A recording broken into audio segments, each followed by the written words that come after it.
हरिः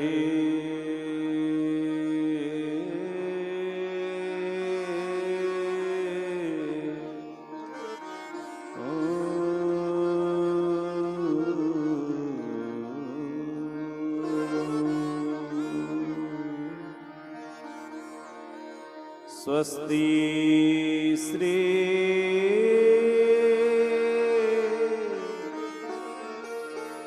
गणेशाय नमः। श्री सरस्वत्यै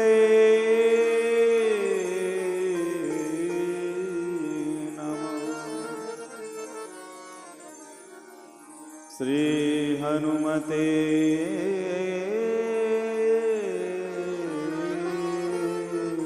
नमः। श्री सीतारामचंद्राभ्यां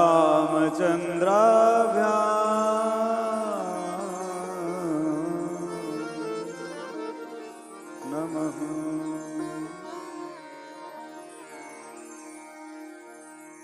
कौसले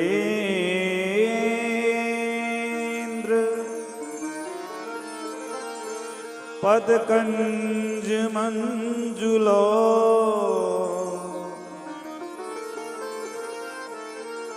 कोमलाभज महेश वंदितो जानकी कर सरोज लालितो चिंतकस्य मनभृंग संगिनो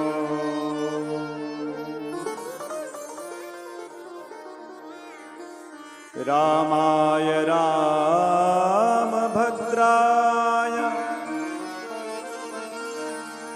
श्रीरामचंद्राय वेधसे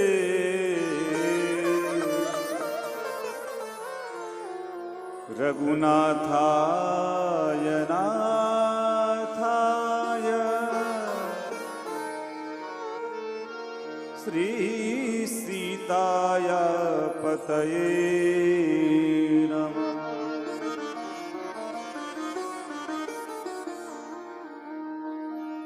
अखंड मंडलाकारं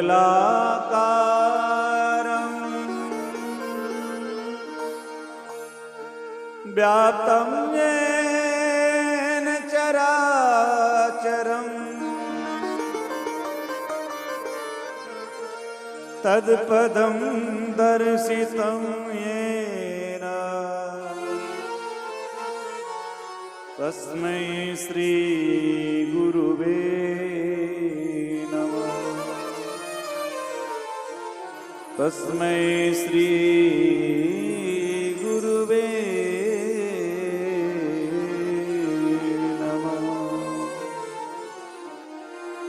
बंदौ तुलसी के चरण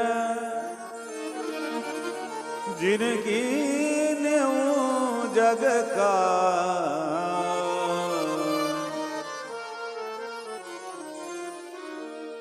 कलि समुद्र बूढ़त लख्यऊ प्रगट्यऊ सत जहां। सीता अनुज समेत प्रभु नील जलद तनु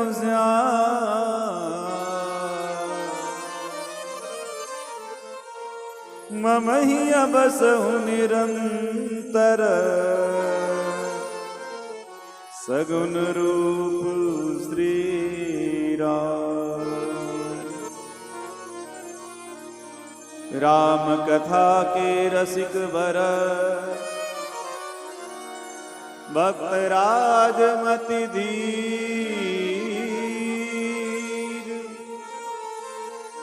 आय सुआसन लीजिए तेज पुंज महावीर तेज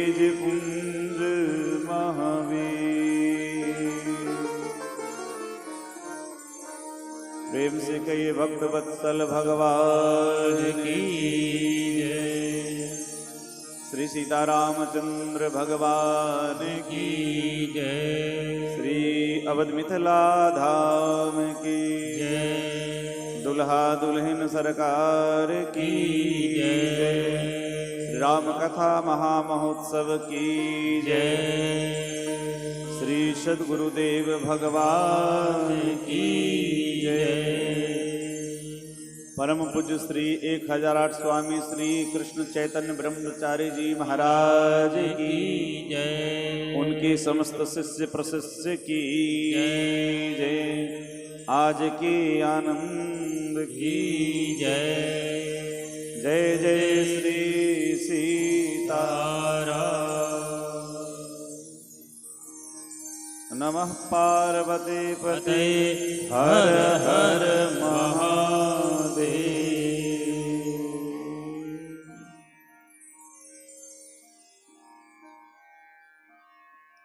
परात्पर परब्रह्म परमेश्वर सर्वेश्वर जगदीश्वर अखिलेश्वर अकारण करुणा वरुणालय भक्त वांछा कल्पतरु आनंद कंद सच्चिदानंद रघुनंदन भगवान श्री राघवेंद्र सरकार के साक्षात विग्रह स्वरूप श्री रामचरितमानस को प्रणाम करते हुए विदेह वंश वैजयंती जनक नरेंद्र नंदनी भगवती भास्वती धरणी सुता भूसुता अखिलेश्वरी सर्वेश्वरी जगदीश्वरी भुवनेश्वरी जनकजा जनक जनकाधिराज तनया श्री राम प्राण वल्लभा माँ सुनैना के आँखों की पुतलिका श्री किशोरी जानकी जी की कृपा का अनुभव करते हुए एवं अनंत बलवंत कथा के परम रस रसिक परमाजक अंजनी नंदन मारुत श्री हनुमंत लाल जी महाराज की भावमयी उपस्थिति नित्य स्मरणीय अर्चनीय वंदनीय श्री सद्गुरुदेव भगवान परम पूज्य स्वामी श्री 1008 श्री कृष्ण चैतन्य ब्रह्मचारी जी महाराज एवं श्री अवध धाम से पधारे श्री हनुमानगढ़ी के महान परम पूज्य श्री चंद्रेश दास जी महाराज, अवध धाम से पधारे आचार्य श्री अमित जी महाराज, अवध धाम से पधारे श्री शिवराम शरण जी महाराज, समस्त विप्रवृंद, मंच पर उपस्थित गुणी कलाकार जन एवं हम सब के मध्य में वामनौली के परम विद्वान परमाचार्य परम पूज्य श्री ब्रिजमोहन शर्मा जी महाराज एवं समस्त विप्रवृंद, समुपस्थित भगवत भागीरथी कथा आस्वादन में तत्पर सनातन धर्मावलंबी भाई बंधु, बड़े बुजुर्ग, बच्चे सच्चे एवं भक्तिमती ममतामयी करुणामयी सती साध्वी अनसुईया आदि के पद चिन्हों पर चलने वाली हमारी माताएं बहनें, दृश्य अदृश्य चेतन अचेतन अमलात्मा बिमलात्मा सभी के हृदय में ठाकुर जी की झांकी को निहारते हुए और श्री राम कथा के इस षष्ठम दिवस पर मंच से सभी को नमन करते हुए और आइए, क्योंकि बिना भगवान की कीर्तन के कथा का प्रारंभ नहीं होता है, तो बड़े भाव के साथ पहले हम लोग कीर्तन कर लें, उसके पश्चात, क्योंकि भगवान के नाम के बिना क्या जीना, भगवान का नाम अमृत है इस जगत में, और इसे छोड़ करके क्या विषय विष पीना। तो आइए बड़े भाव से भगवान के नाम का एक पावन कीर्तन करें और आप लोग पूर्ण रूप से ताली के माध्यम से सहयोग करके और ठाकुर जी के दरबार में अपनी हाजिरी लगाएं। अमृत है हरि नाम जगत में अज अमृत है, हरि नाम जगत में। इसे छोड़ विषय विष पीना क्या, हरि नाम नहीं तो जीना क्या, हरि नाम नहीं तो जीना क्या, हरि नाम नहीं तो जीना क्या, हरि नाम नहीं तो जीना क्या।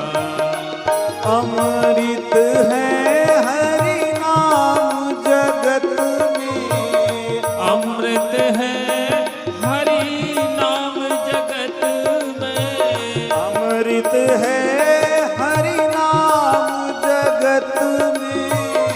अमृत है हरि नाम जगत इसे में। छोड़ विषय विष पीना क्या, हरि नाम नहीं तो जीना क्या, हरि नाम नहीं तो जीना क्या।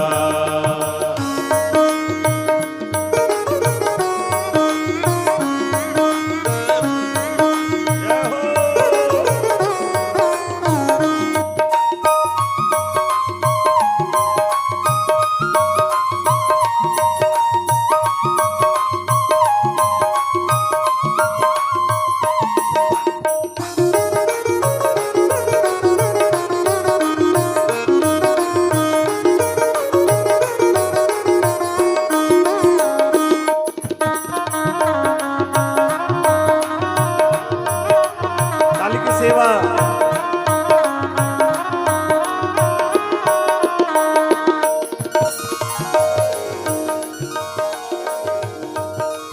काल सदा अपनी रस डोले, ना जाने कब सिर चढ़ी बोले, ना जाने कब सिर चढ़े डोले, ना जाने कब सिर चढ़े बोले।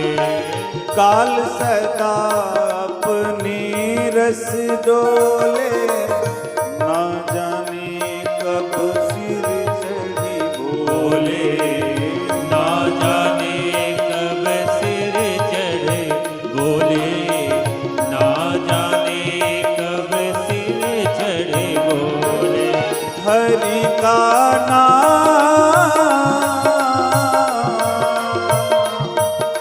प्रभु का नाम जपो निशिबासर, प्रभु का नाम जपो निस बासर, इसमें बरस महीना क्या, हरि नाम नहीं तो जीना क्या, हरि नाम नहीं तो जीना क्या। अमृत है हरि नाम जगत में, अमृत है हरि नाम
तीरथ है हरि नाम तुम्हारा, फिर क्यों फिरता मारा मारा, फिर क्यों फिरता मारा मारा, फिर क्यों फिरता मारा मारा।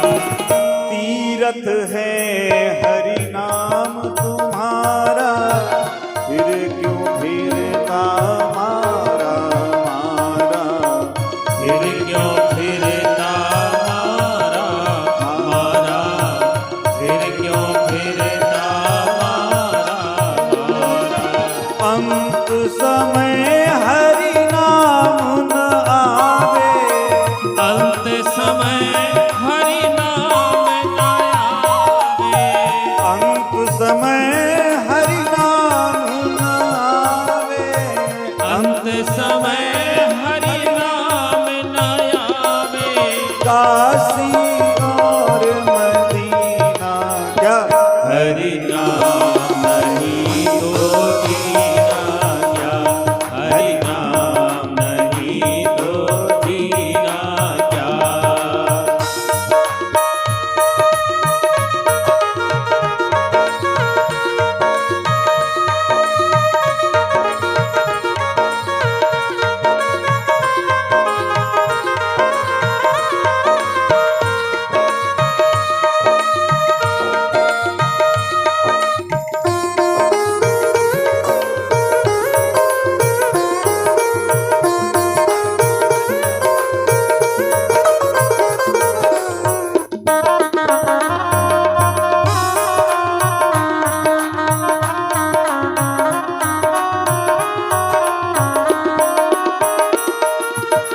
भूषण से सब अंग सजावे, रसना पर हरि नाम न आवे, रसना पर हरि नाम न आए, रसना पर हरि नाम न आवे।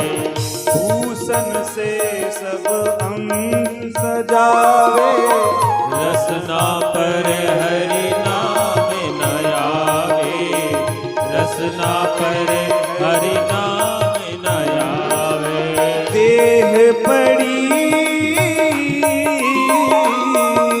देह पड़ी रह जाए यहाँ पर, देह पड़ी रह जाए यहाँ पर, कुंडल और नगीना क्या, हरि नाम नहीं तो जीना क्या, हरि नाम नहीं तो जीना क्या, प्रभु नाम नहीं तो जीना क्या। अज अमृत है हरि नाम जगत में, अमृत है हरि नाम जगत में। से छोड़ विषय इस पीना क्या, हरि नाम नहीं तो जीना क्या, हरि नाम नहीं तो जीना क्या, हरि नाम नहीं तो जीना क्या, हरि नाम नहीं तो जीना क्या, हरि नाम नहीं तो जीना क्या, हरि नाम नहीं तो जीना क्या, हरि नाम नहीं तो जीना क्या, हरि नाम नहीं तो जीना क्या, हरि नाम नहीं तो जीना क्या। बोलो भक्त वत्सल भगवान की जय।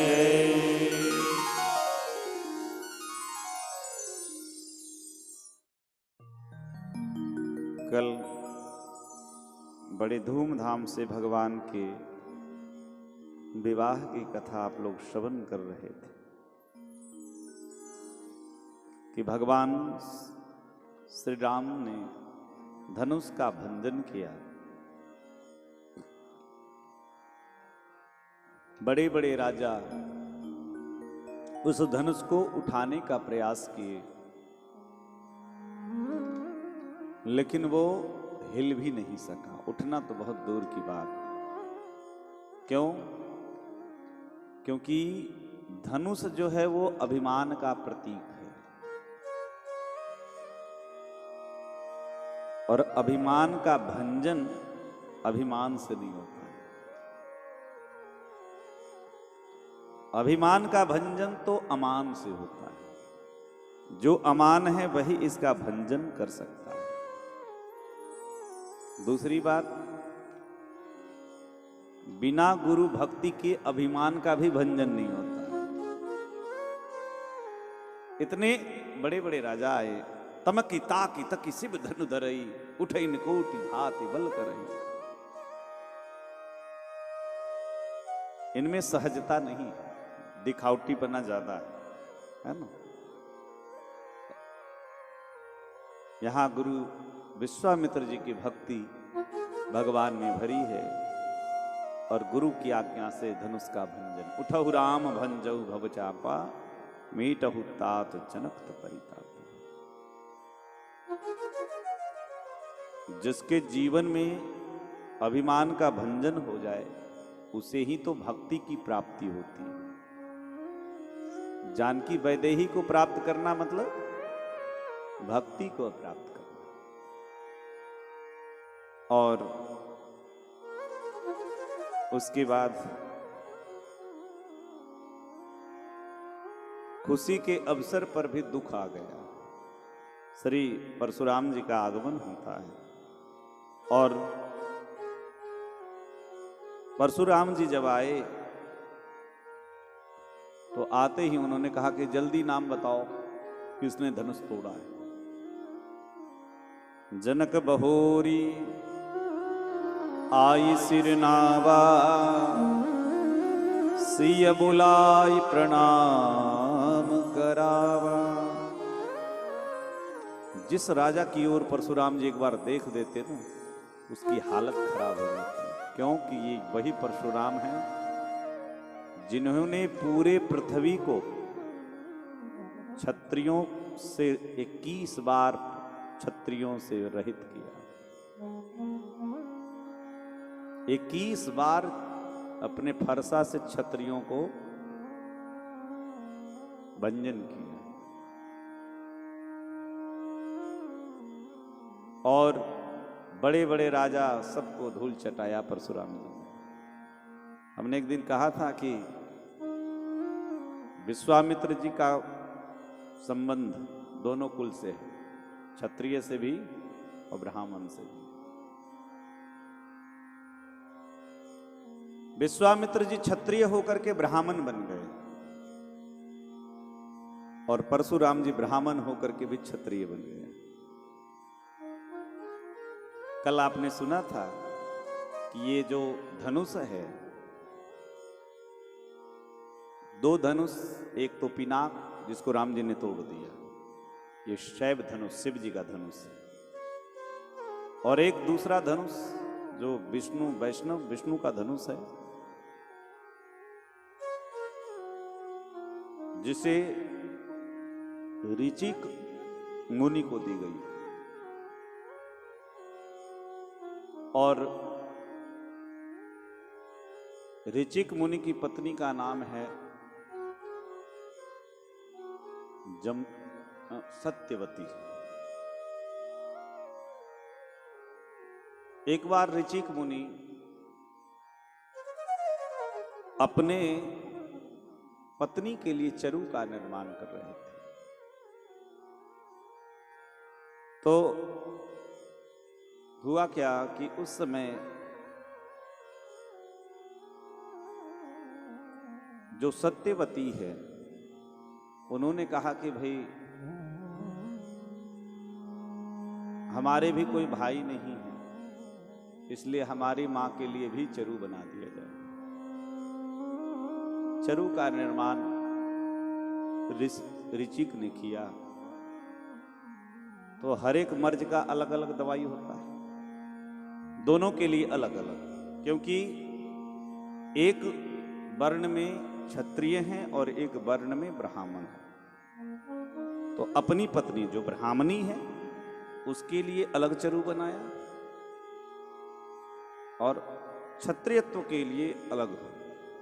लेकिन बना करके और ऋचिक जी चले गए समझा करके, तो सत्यवती को लगा कि अपनी पत्नी के लिए अच्छा उन्होंने बनाया होगा, इसलिए चरु में हेरा फेरी हो गई।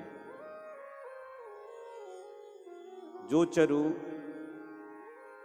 ऋचिक की पत्नी के लिए था, उन्होंने उनकी सास जी को पहुंच गया, और जो सास के लिए था वो ऋचिक की पत्नी ग्रहण कर ली। अब जब ऋचिक मुनि आए, देखे चरु का वो भक्षण हो चुका है, बताया, लेकिन ऋचिक जी को पता चल गया कि ये चरु में उल्टा पलटा हो गया। ऋचिक जी बोले कि ये तो बड़ा गड़बड़ हो गया, क्योंकि दोनों अलग अलग प्रभाव से बनाए गए थे। अब जो आप ब्राह्मणी हैं, पत्नी से कहा आप ब्राह्मणी हैं, तो आपका बेटा वैसे ब्राह्मण कुलोत्पन्न तो होगा, लेकिन क्षत्रिय वाला होगा, और आपका भाई जो होगा पैदा होगा वो क्षत्रिय कुल का, लेकिन वो ब्राह्मण होगा।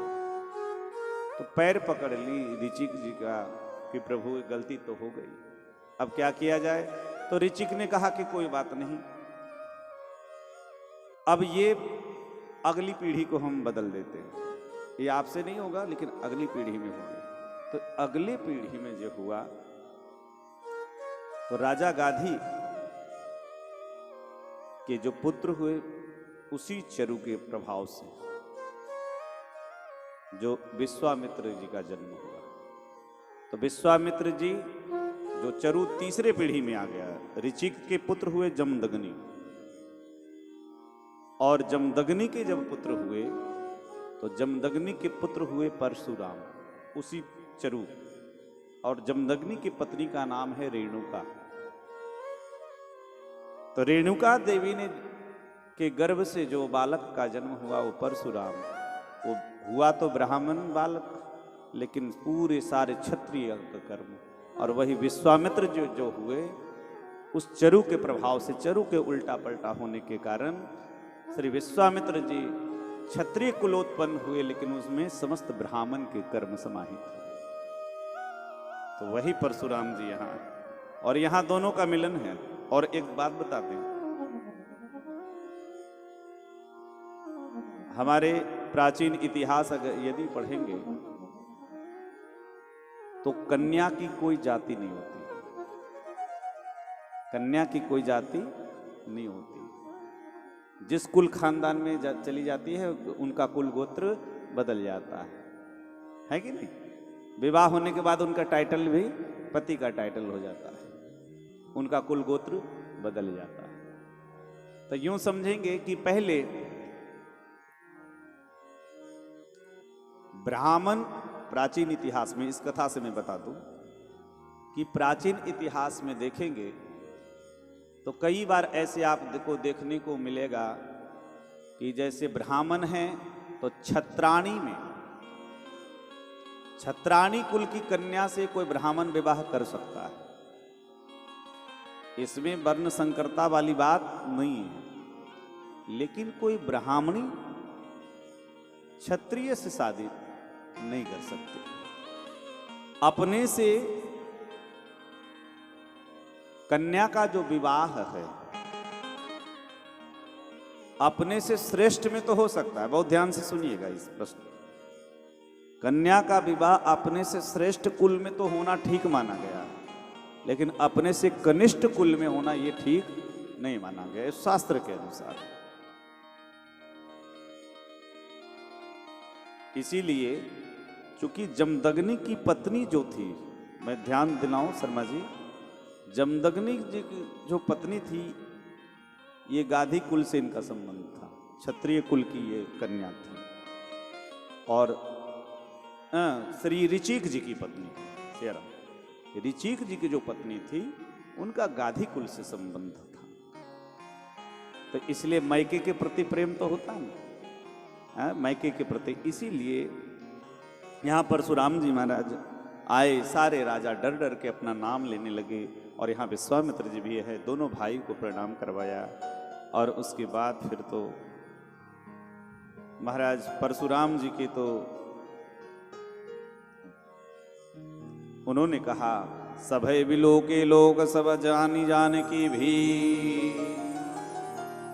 हृदय न हरस विषाद कछु बोले श्री रघुवीर। जहां कोई लोग बोल नहीं रहे थे, बताओ जनक किसने धनुष को तोड़ा? जनक जी चुपचाप हैं। क्यों? किस मुंह से कहें कि राम ने तोड़ा है? तो धमकी दी कि यदि तुम नहीं बताओ तुम्हारे संपूर्ण राज्य को मैं उलट दूं। राज्य के उलटने पलटने की जब बात आई तो भगवान राम सोचे, इसलिए भगवान ने बड़ी विनम्रता के साथ कहा, नाथ संबोधनो भंज निहारा, हो यही केवु एक दास तुम्हारा। केवल आपका कोई दास होगा। अरे दास को दास की तरह होना चाहिए, स्वामी की तरह नहीं। देखो राम, जिसने भी मेरा वो ये शिव धनुष जो तोड़ा है वो मेरा सबसे बड़ा शत्रु सहस्रार्जुन के समान है। उसको जल्दी से समाज से अलग करो ताकि और लोग बच जाएं। यदि समाज से अलग नहीं किया गया तो हम पूरे समाज को ही खत्म कर देंगे। हमको अभ्यास है इस बात का। इसलिए बहुत जब कहने लगे तो उसी समाज में श्री लक्ष्मण जी महाराज, हमने कहा ना कि जब जब भी भगवान श्री राम के दंड पताका में अपना डंडा लगाना है, लक्ष्मण जी ने लगाया। और लक्ष्मण जी ने कहा कि प्रभु, अरे ये आप बच्चों वाली बात इस सभा में आके कर रहे हैं। ऐसे धनुष तो हमने कितने बचपन में तोड़ दिए और आपने कभी ऐसा क्रोध नहीं किया। बहु धन ही तोरी लड़काई, कबहु न असिरिस किन्न गुसाई। इसमें भी बड़े भाव हैं। कई एक संत तो भाव देते हैं, ये क्षीर सागर की याद दिला रहे हैं, क्योंकि परशुराम जी भी भगवान के अवतार हैं और शेष के रूप में श्री लक्ष्मण जी हैं। तो कई बार शेष जी अपने फनों से धनुष को तोड़ दिया करते थे, पर प्रभु कभी कोप नहीं करते थे। एक भाव ये भी दिया। सुनते ही परशुराम जी क्रोधित हो गए। अरे बालक, लगता है कि अब तुम्हारा अंतिम समय आ गया है। इतने बड़े सभा में कोई बोलता नहीं है, तुम छोटे हो करके। लक्ष्मण जी ने कहा कि प्रभु, इसलिए ये पुराना धनुष था, छूने मात्र से टूट गया। और यहाँ पे एक बड़ा सुंदर है, छुअत टूट रघुपति हूं न दोसु, मुनि बिनु काज करिए कत रोसु। हमारे जो मिथिला के संत हैं वो कहते हैं कि धनुष किसने तोड़ा, बताइए। राम जी ने कहा बिल्कुल गलत। लिखा है रामचरितमानस में एक चौपाई कि राम बरी सिय भंजे उचापा। राम बरी और सिय भंजे उचापा। वास्तविक में धनुष ने तो किशोरी जी ने तोड़ा है, राम जी ने नहीं तोड़ा। राम जी को यश मिला है, छूने मात्र से टूट गया है। इसलिए आप इस अगर कहें तो आपको नया धनुष बनवा दें। सुन करके परशुराम जी और क्रोधित हो गए हैं। अपने फरसा को उठा लिया मारने के लिए, बार बार धमकाने लगे। लक्ष्मण जी ने कहा, एक प्रसिद्ध कहावत है, एक हमारे यहाँ अवधी भाषा में उसको कुमड़ा बोलते हैं। कुमड़ा फल होता है, सब्जी होता है वो, और यहाँ पता नहीं क्या बोलते हैं, जो भी बोलते होंगे, घिया बोलते हैं, लौकी बोलते हैं, तुरई बोलते हैं, पता नहीं क्या बोलते हैं, कुमड़ा होता है। तो बोले ये तर्जनी उंगली दिखाने से सूख जाता है। तो यहाँ कह रहे हैं कि यहाँ कुमड़वतिया को नाई, जे तर्जनी देख मरी जाही। और ऐसा भड़काने लगे हैं कि लक्ष्मण जी पर बड़े क्रोधित। अंत में राम जी समझाते हैं कि देखिए, ये बालक है छोटा, ये समझ नहीं पा रहा है। अगर आप महात्मा की तरह आते तो आपको तो चरण धूल ये सर पर, लेकिन आप जो आए हैं ना क्रोध में, बड़ा एटीट्यूड है परशुराम में, क्रोध में जो आए हैं, इसीलिए ये क्षत्रिय का खून है। और पता है क्षत्रियों में तो ये है कि अगर ललकार दे भाई भाई में भिड़ जाते हैं महाराज। इसीलिए प्रभु आप वीर व्रती तुम, धीर अछोभा गारी देत न पाबहु। शोभा। इसलिए आप अपराध को क्षमा करिए। और उसके बाद फिर तो बहुत सारे संवाद हुए और अंत में महाराज परशुराम जी बड़े क्रोध में आकर के और मारना चाहते हैं, लेकिन वो फरसा भी रुक जाता है। फिर भगवान श्री राम को जब कहा, बार बार राम जी को उकसाने लगे, प्रभु राम ने कहा कि देखिए, जो क्षत्रिय कुल में उत्पन्न हुआ है वो युद्ध से कभी डरता नहीं, और हम क्षत्रिय रघुवंशी हैं। विप्रवंश के असि प्रभुताई, अभय होई जो तुम ही डेराई। विप्रवंश के, केवल अगर लिहाज है तो केवल आप ब्राह्मण हैं इसलिए लिहाज है। अगर आप क्षत्रिय होते तो अब तक। इसीलिए ऐसा गूढ़ भगवान ने वचन कहा कि सुनते ही परशुराम जी की मति खुल गई और परीक्षा लिया। भगवान की परीक्षा ली कि भगवान है भी कि नहीं। एक धनुष भगवान ने तोड़ दिया है, दूसरा धनुष परशुराम जी के पास है, और ये सब सामान्य धनुष तो है नहीं। इसलिए वो धनुष को ज्यों ही धनुष को दिया परशुराम जी ने, मानवो धनुष भी प्रतीक्षा कर रहा था। और देत चाप आप वहीं चली गयो, परशुराम मन विस्मय भयो। परशुराम जी विस्मित हो गए, जान गए कि ये पूर्ण ब्रह्म है।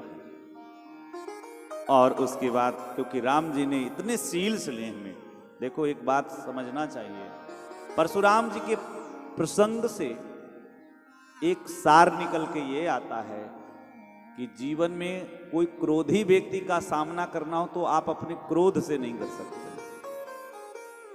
दोनों तरफ से अगर गरम गरम हो तो मामला बनेगा नहीं। एक गरम हो एक ठंडा हो तभी ठीक चलेगा, है ना। भगवान श्री राम ने बड़े एकदम शांत स्वभाव से, बड़े विनम्रता से परशुराम जी के इस क्रोध का सामना किया, और परिणाम हुआ कि क्रोध पर शांति की विजय हुई। इसलिए ज्यादा क्रोध में ना बहुत कुछ हो जाता है।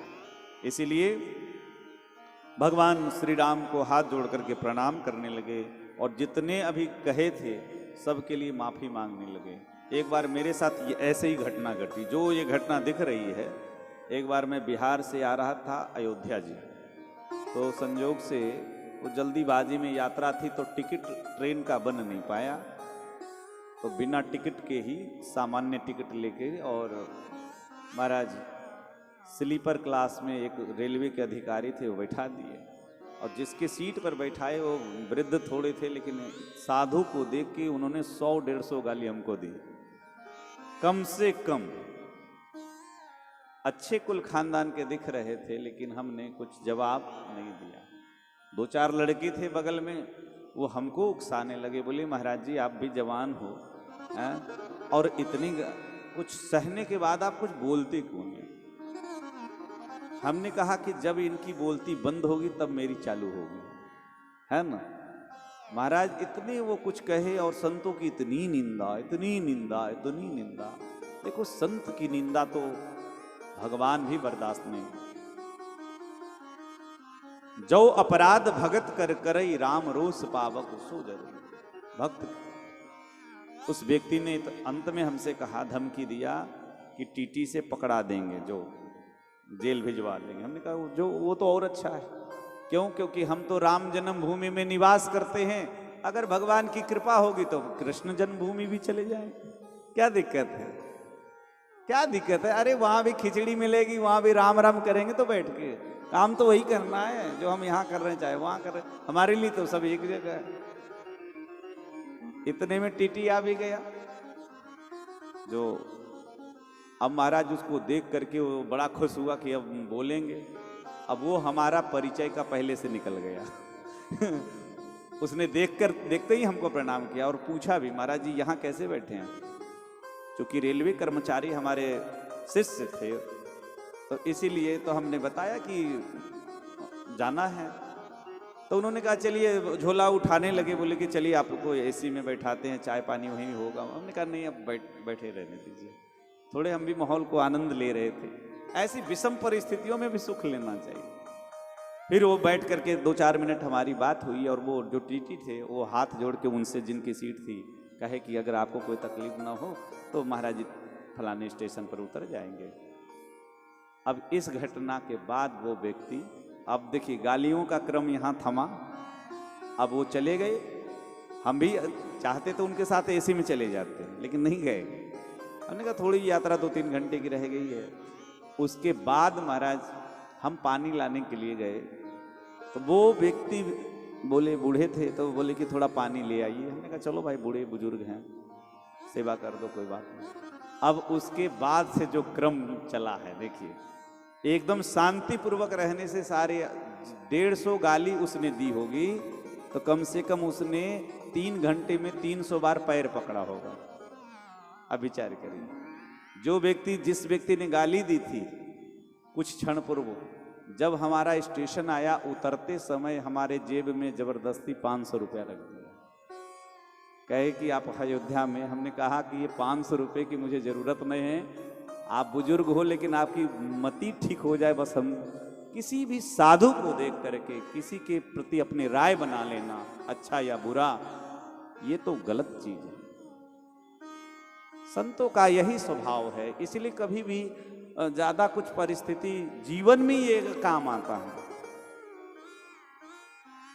मेरे जीवन में तो एक ऐसी कथा कि मीठी वाणी से तो बहुत लाभ मिलता है। हम लोग बहुत जीवन में लाभ लिए।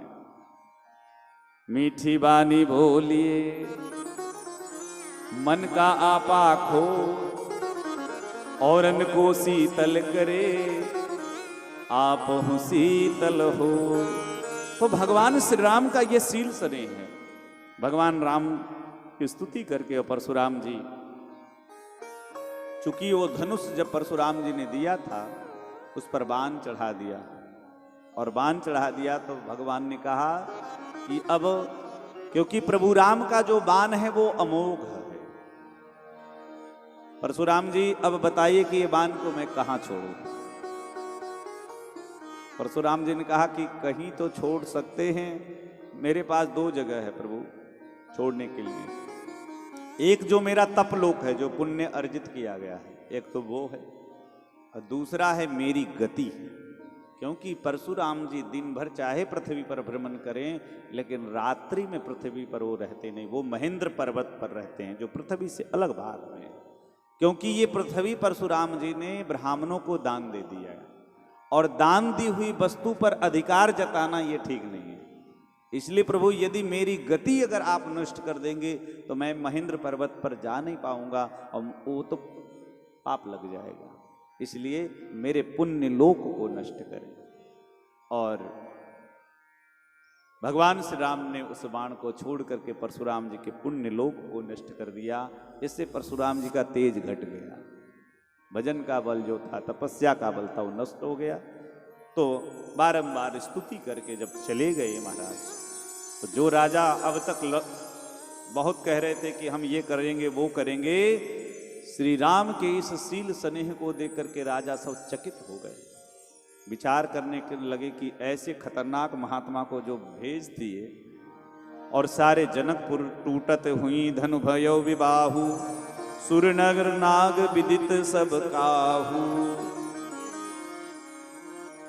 फिर तो वहां से अयोध्या से दूत गए हैं, अयोध्या के लिए दूत गए जनकपुर से, और दूतों ने जाकर के सारी बात सुनाई है।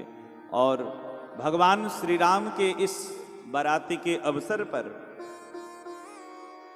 क्योंकि दुल्हा सरकार तो पहले बैठे हैं, पहले से बर ससुरारी बैठे,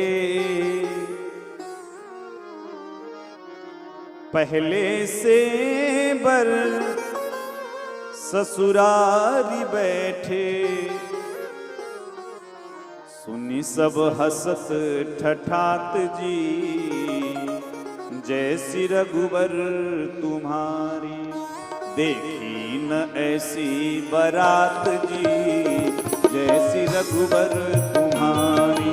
देखी न ऐसी बारात जी जैसे रघुवर तुम्हारी। देखी न ऐसी बारात जी जैसी रघुवर तुम्हारी। देखी न ऐसी बारात जी जैसे रघुवर तुम्हारी। रघुवर तुम्हारी देखो रघुवर तुम्हारी। रघुवर तुम्हारी देखो रघुवर तुम्हारी। रघुवर तुम्हारी देखो रघुवर तुम्हारी। रघुवर तुम्हारी देखो रघुवर तुम्हारी।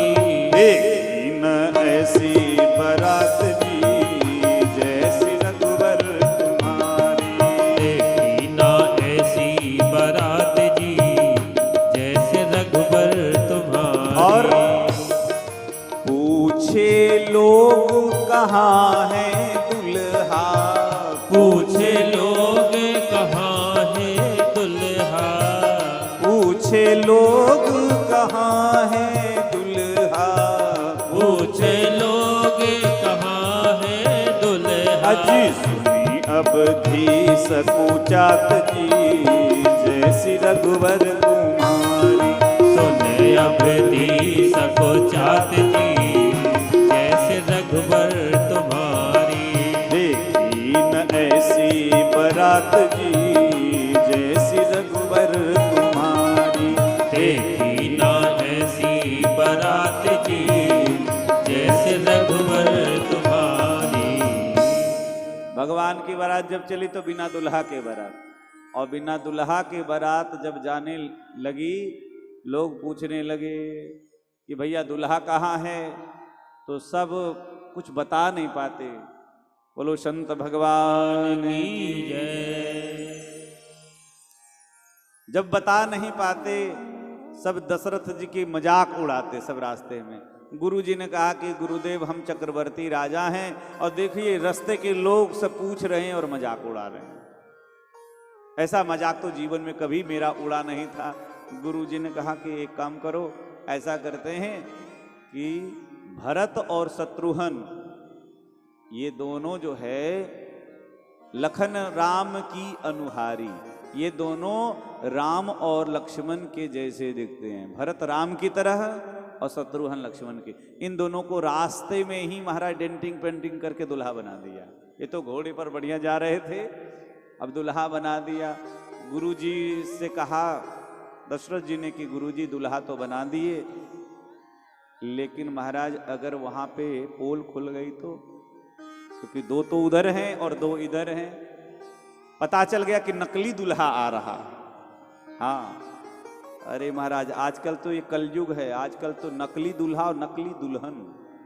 और एक ऐसी चीज हमने देखी राजस्थान की राजधानी जयपुर में। एक बार हम जयपुर मलेशिया से कथा करके लौट रहे थे, तो जयपुर में 2 दिन के लिए रुके वहाँ पे। तो बड़ी चौपड़ पे हम जा रहे थे, तो ढेर सारे लोग सफ़ेद सफ़ेद कपड़ा पहन करके और रो रहे थे, राम नाम सत्य है हो रहा था। बड़ी भारी भीड़ थी। तो जब भारी भीड़ थी तो फिर एक से हमने पूछा कि हो सकता है कोई बड़ा आदमी कोई गुजर गया हो, कुछ ऐसा हो। इतने लोग रोते हुए हमने कभी नहीं देखे थे, और एक ही जैसा ड्रेस। तब हमको एक नई बात पता चली। क्या? कि मरते समय जो आदमी मरा है उसका कोई था नहीं। उसने मरने से पहले किराए पर रोने के लिए 150 लोगों को बुलाया था। हमने कहा हे भगवान। तो एक उसमें व्यक्ति ने कहा कि हमारी कंपनी है महाराज जी, हमारी कंपनी है कि रोने के लिए भी और मरने से पहले कोई चाहे कि हमारा संस्कार ठीक से हो जाए। अब क्या मैं बताऊं, ज़्यादा क्या बताऊं। लोगों ने तो ऐसे ऐसे काम कांड कर दिए महाराज, काम नहीं कांड है। लोगों की भावनाओं, मरने से पहले बुकिंग करवा लो भाई कि हाँ अच्छे से। जीवन में जीना क्यों, किस लिए जीना? जीते तो सब हैं, पशु पक्षी कीड़े मकोड़े भी जी लेते हैं, लेकिन उनके और आपके जीने में अंतर होना चाहिए। क्योंकि वो पशु हैं, उनके अंदर विवेक नहीं है और आपके अंदर विवेक होना चाहिए। ये सत्संग यही बताने के लिए है, आपके जीवन को अच्छा करने के लिए है।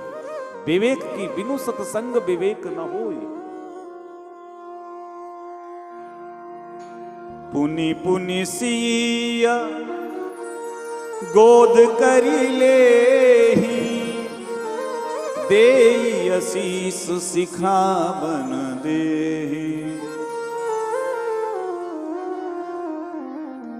होयहु संतत पियहि पियारी। जिंदगी के भाग दौड़ में आज रिश्ते बहुत दूर हो रहे हैं।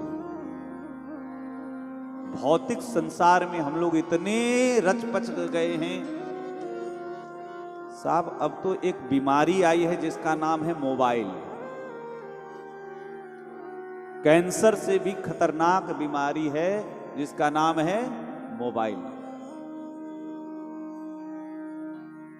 हमारे आचार्य जी हैं, उनको अभी अभी सुपुत्री भई है, तो हमसे परसों कह रहे थे कि वो बोले महाराज वो मोबाइल का लाइट जलते हुए देखती है तो बहुत खुश होती है।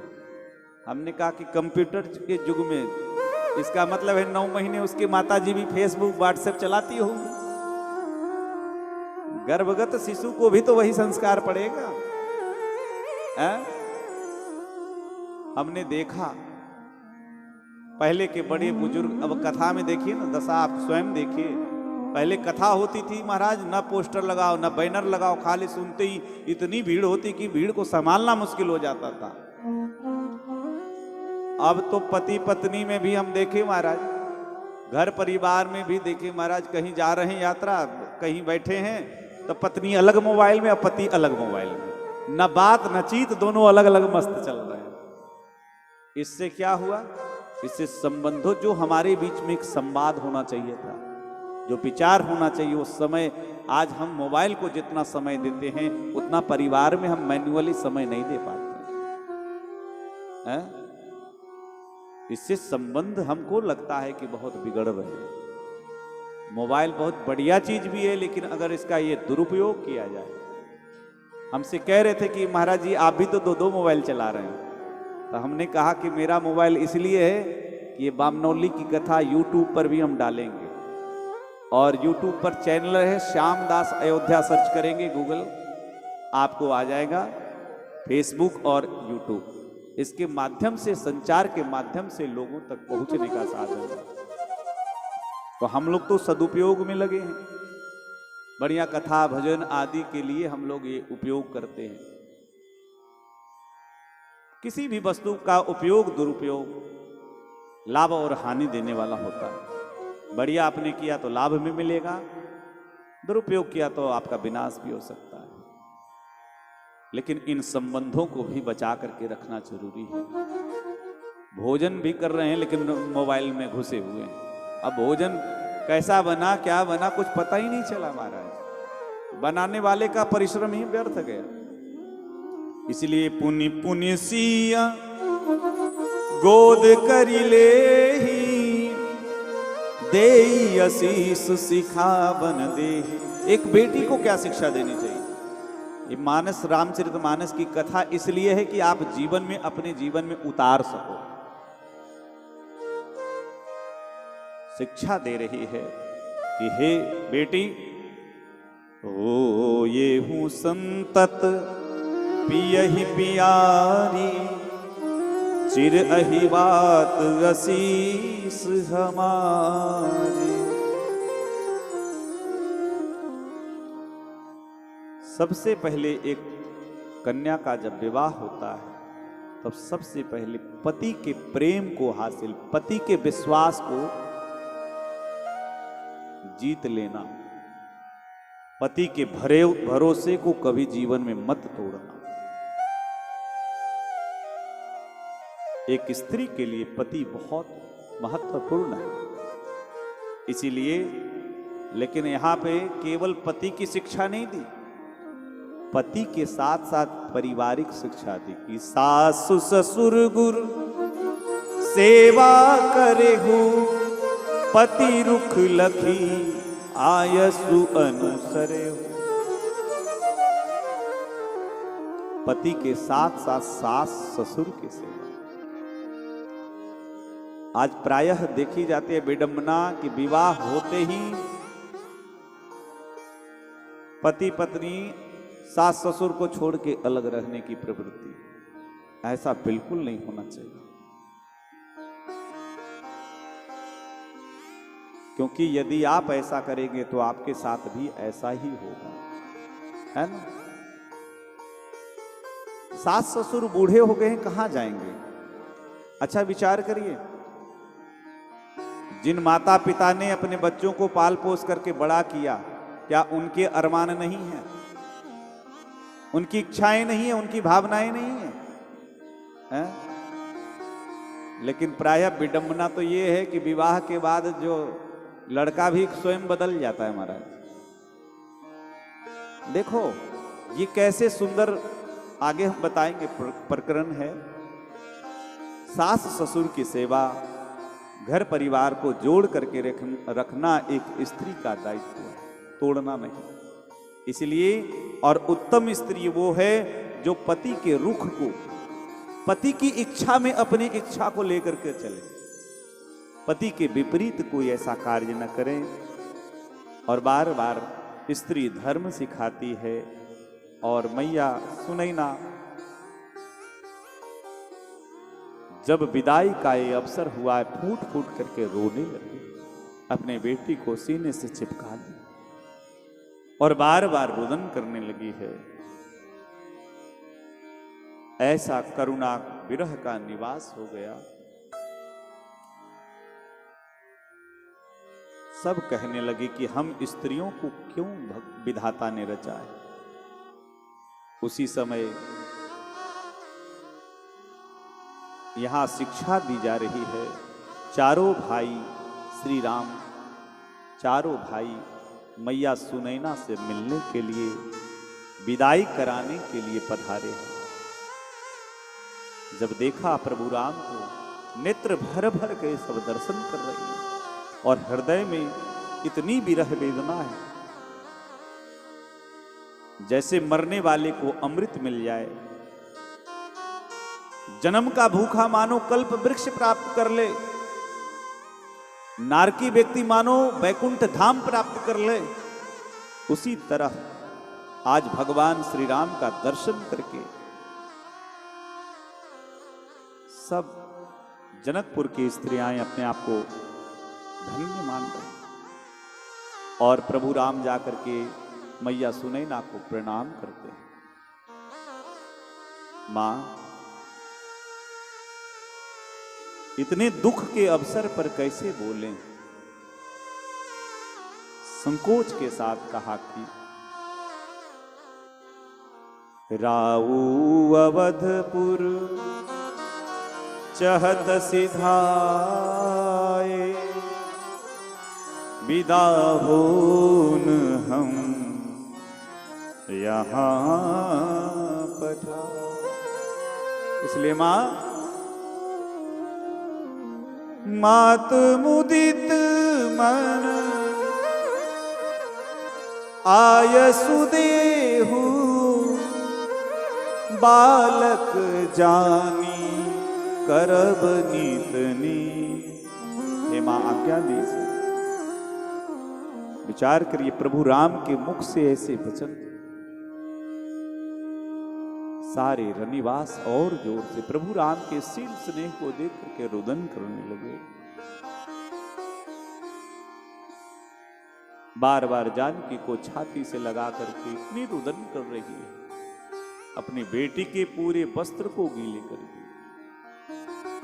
और आप विचार करिए, जितनी माता यहां बैठी हैं हमारे पुरुष वर्ग में, अभी उम्र ही क्या है? जानकी वैदेही का उम्र मात्र 6 वर्ष है। कितने? 6 वर्ष। और 6 वर्ष की बच्ची आज भी देखिए, अगर 6 वर्ष की बच्ची पराये घर जाए कितनी कठिनता है। आज विवाह कन्यादान नहीं होता, कन्यादान मतलब 9 वर्ष के पूर्व, तो 9 वर्ष तक की वो कन्या रहती है, 9 वर्ष के बाद कन्या नहीं रहती। और पहले हमारे ऋषियों ने जो परंपरा बनाई कि विवाह बचपन में होता था, बाल विवाह जिसे कहते हैं, लेकिन जब सयाने हो जाते थे तब गौना कहा जाता था, द्विरागमन जिसे हम कहते हैं। 18 वर्ष 16 वर्ष होने के बाद उनको विदाई की जाती थी। ये प्राचीन परंपरा थे, तब कन्यादान होता था, अब नहीं।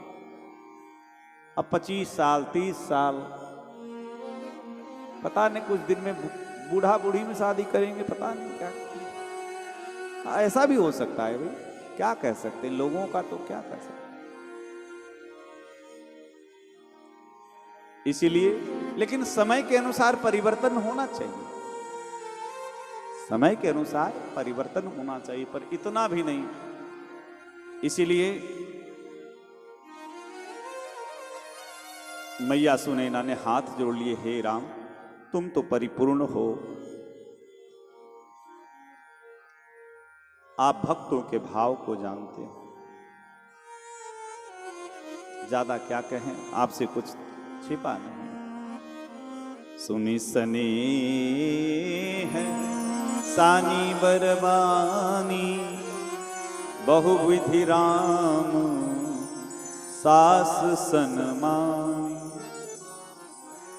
भगवान राम हाथ जोड़ के बार बार विदाई मांग रहे हैं, और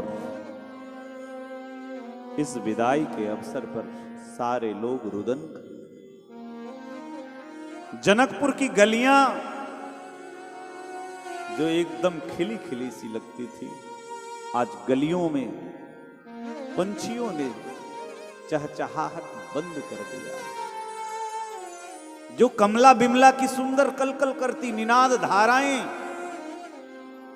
कर्ण प्रिय हुआ करती थी, आज कमला नदी की धाराएं भी मानो स्तंभित हो गई।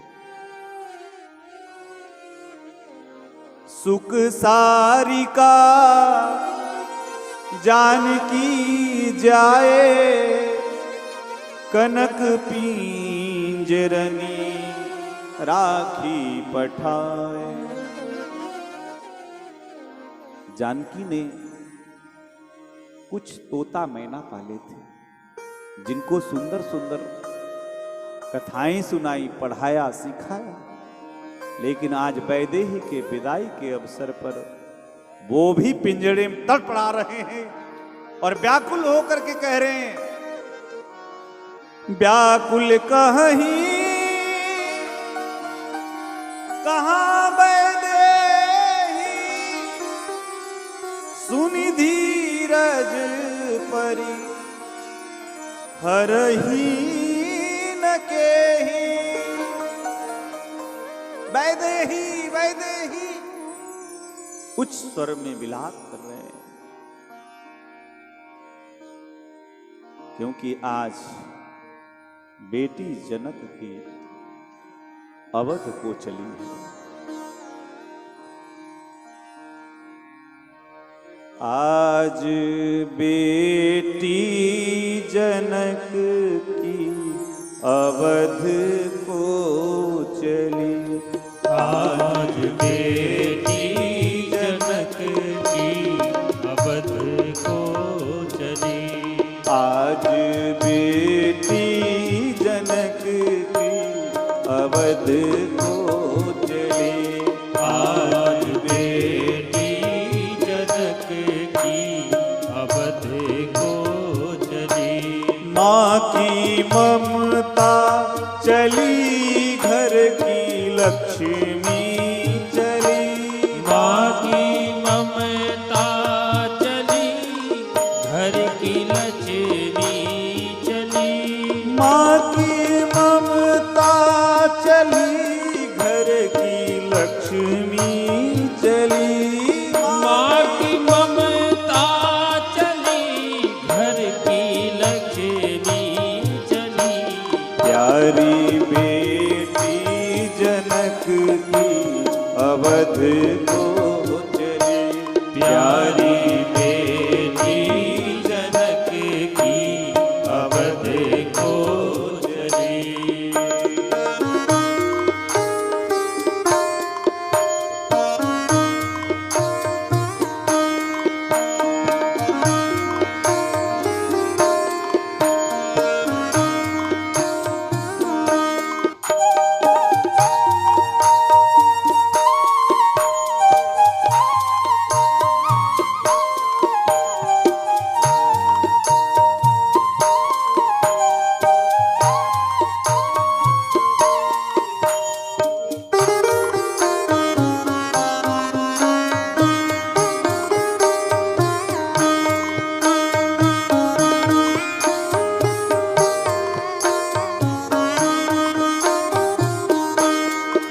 हम भी अवध की गली, चल उड़ जाते हम भी जनक की गली। प्यारी बेटी जनक की अवध को चली, प्यारी बेटी जनक की अवध को चली। माँ की ममता चली घर की लक्ष्मी चली, माँ की ममता चली घर की लक्ष्मी चली। प्यारी बेटी जनक की अवध को चली, प्यारी बेटी जनक की अवध को चली।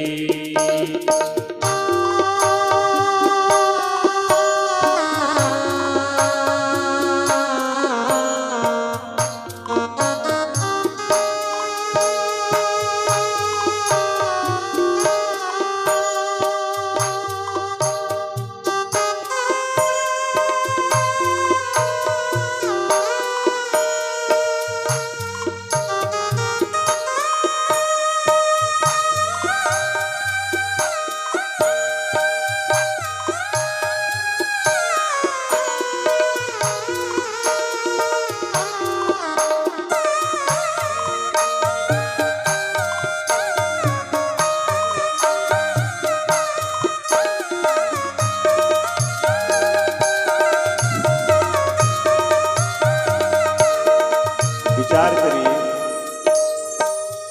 जहां के तोता मैना और पशु पक्षियों की ऐसी दशा, व्याकुल कहाँ ही कहाँ वैदेही, सुनि धीरज परिहर ही न, चल उड़ जाते हम भी अवध की गली, हम भी साथ में जाए। जहां के पशु पक्षियों की ऐसी दशा रही, वहां के मनुष्यों की दशा कौन कह सकता। और एक पिता के लिए कौन कहता है ज्ञानी जनक है बड़े, कौन कहता कि ज्ञानी जनक है बड़े।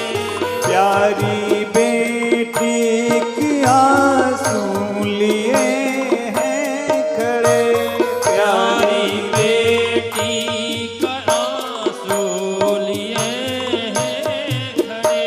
माँ सुनैना की आंखों की पुतली चली, माँ सुनैना के आँखों की पुतली चली। प्यारी बेटी जनक की अवध को चली, प्यारी बेटी जनक की अवध को चली। प्यारी बेटी जनक की अवध को चली, हाँ अवध को चली, अवध को चली।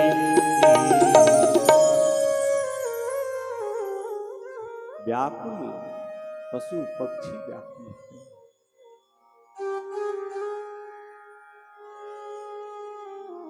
महाराज श्री जनक उस समय आए। आज गोस्वामी जी कहते हैं कि मर्यादा मिट गई। ज्ञान की जो मर्यादा, ज्ञान की जो सीमा कहे गए, जो जनक बड़े ज्ञानी थे, आज बेटी की विदाई के अवसर पर उनका ज्ञान ध्यान जाता रहा और बेटी को छाती से लगा करके सीय बिलो की धीरता भागी रहे कहावत परम विरागी। आज बेटी की विदाई के अवसर भी जनक जी का ज्ञान ध्यान काम नहीं आया और बेटी को छाती से चिपका करके रुदन कर। जनक जी जब रोने लगे, सारा समाज बिलखने लगा, सारे लोग रोने लगे। जनक जी के रोते देख करके सचिव मंत्री हाथ जोड़ के समझाने लगे, महाराज इस अवसर पर आप धीरज धारण करिए। बेटी की विदाई होती ऐसी, क्यों? वो बेटी नहीं जाती है, अपने शरीर की आत्मा जाती है। आत्मा वै जायते पुत्र इति वेदानुशासनम। संतान बेटा बेटी अपनी आत्मा ही संतान के रूप में जन्म लेती है। और जब आज बेटी की विदाई का अवसर हुआ, जनक जी ज्ञान ध्यान छोड़ के रुदन करने लगे हैं और बार बार सचिव मंत्री आदि समझाने लगे। उसी समय 4 पालकी मंगाए गए, चारों में चारों राजकुमारियों को उनके पतियों के साथ बैठाया गया। बहुत सारे दासी दास दिए गए, नौकर चाकर सेवक, और बारंबार चारों राजकुमारियों को बड़ी बूढ़ी माताएं सब सिखावन देने लगी। सिय चलत व्याकुल पुरवासी, हो ही सगुन मंगल शुभ राशि। और वहां से बाराती विदाई हुई, श्री गणेश जी का स्मरण करके, और श्री दशरथ जी समाज समेत चारों दुल्हा दुल्हन के सिर लेकर के वहां से चले। सबों ने अयोध्या मिथिला का जय जयकार किया। आसमान से पुष्प वृष्टि होने लगी और उसके बाद जनकपुर वासी भी बारातियों के साथ साथ पैदल, क्योंकि हैदल गैदल पैदल, चतुरंगिनी सेना यहां कुछ रथ पर हैं, कुछ घोड़े पर हैं, कुछ हाथी पर हैं, कुछ पैदल। उसी अनुसार सारे जनकपुर वासी और जनक जी महाराज बाराती को विदाई करने के लिए जनकपुर से बाहर, नगर से बाहर आए। बार बार दशरथ जी महाराज रथ पर चल रहे हैं और जनक जी पैदल जा रहे हैं। दशरथ जी ने रथ रोक दिया और दशरथ जी पैदल कि समधी पैदल चले तो हम रथ पर अच्छा नहीं लगता। ये नहीं कि बेटे वाले हैं तो नहीं जी, हम तो रथ पर ही चलेंगे। प्रेम इसी को तो कहते हैं। और जब रथ से दशरथ जी उतर गए, तो जब दशरथ जी स्वयं उतर जाएं तो कोई भी कैसे रथ पर ऊंचे में कैसे सवार होगा? सब लोग पैदल। बार बार बहुरी बहुरी कौशलपति कहीं, जनक प्रेम बस फिरे न चहे। अगर जनक जी की बात कहें, श्री दशरथ जी अगर नहीं रोकेंगे तो हो सकता है बेटी को पैदल ही विदा करने के लिए अयोध्या तक आ जाए। इतना प्रेम। बार बार श्री जनक जी से निवेदन करते हैं श्री दशरथ जी, फिर ये महिष दूरी बड़ी आए, बहुत दूर आ गए महाराज, अब तो लौट जाइए। जब देखा कि जनक जी बार बार कहने के बाद भी नहीं, दशरथ जी रुक गए, बाराती रुक गई और दोनों समधी एक दूसरे से पुनः गले मिले। दोनों को आंखों में आंसू, प्रेम प्रवाह विलोचन वाली।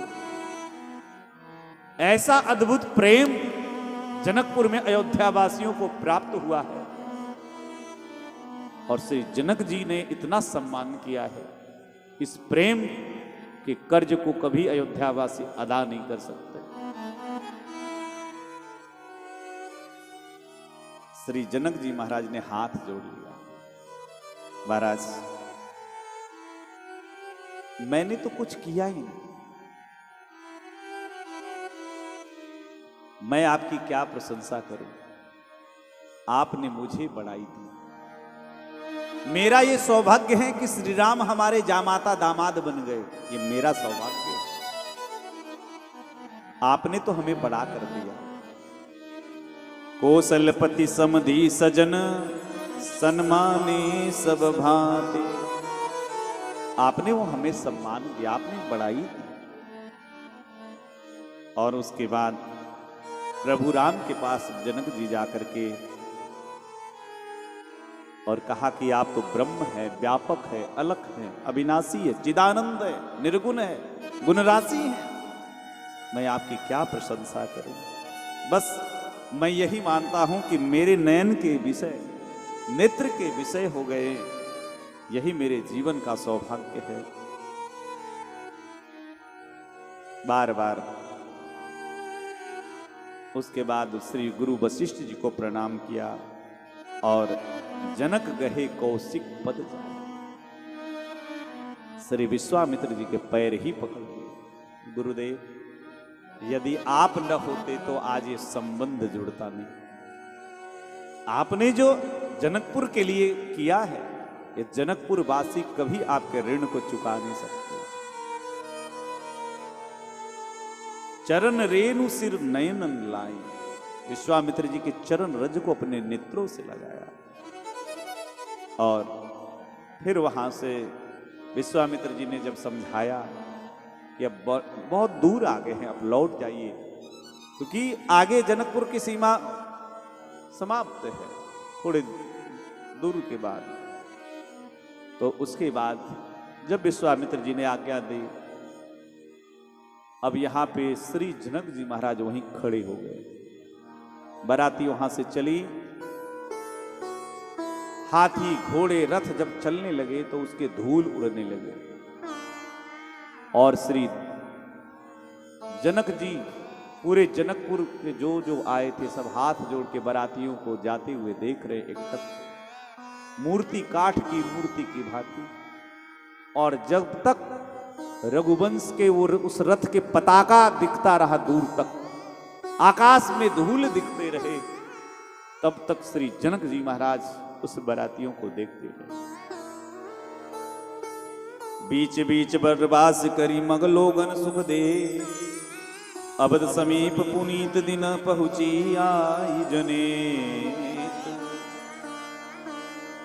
लोग अब चूंकि जा रहे थे तो केवल दुल्हा थे, लौटे हैं तो दुल्हन के समेत लौटे हैं। लोग जब पूछते हैं कहाँ बाराती आ रही, कहाँ जा रही है, तो लोग बड़े प्रसन्न होकर के कहते हैं कि अयोध्या से जनकपुर बारात गई थी और जनकपुर से बारात दुल्हन के समेत अयोध्या लौट रही है। और उसके बाद फिर तो बहुत सारे बाजे गाजे बजने लगे, झांझ विरम डिंडवी सुहाई सरस राग बाजहि सहनाई बजने लगे। और बहुत सुंदर महाराज यहाँ अयोध्या में दूत पहले आकर के सूचना दे चुके थे, जो बड़े सेवक थे उन्होंने अयोध्या जी को बहुत सजाया है। और मेरे सजनों, अयोध्या बारात आने वाली है, ऐसी सूचना में सारी माताओं ने, और हमारी माताएं जब बेटे की शादी तो बहू के आगवानी की कितना मनोरथ होता है, और उसी मनोरथ के अनुकूल पूरी अयोध्या को सजाया गया है। विविध भांति मंगल कलश गृह गृह रचे सवारी, सुर ब्रह्मा दिसिहाई सब रघुबर पूरी निहारी।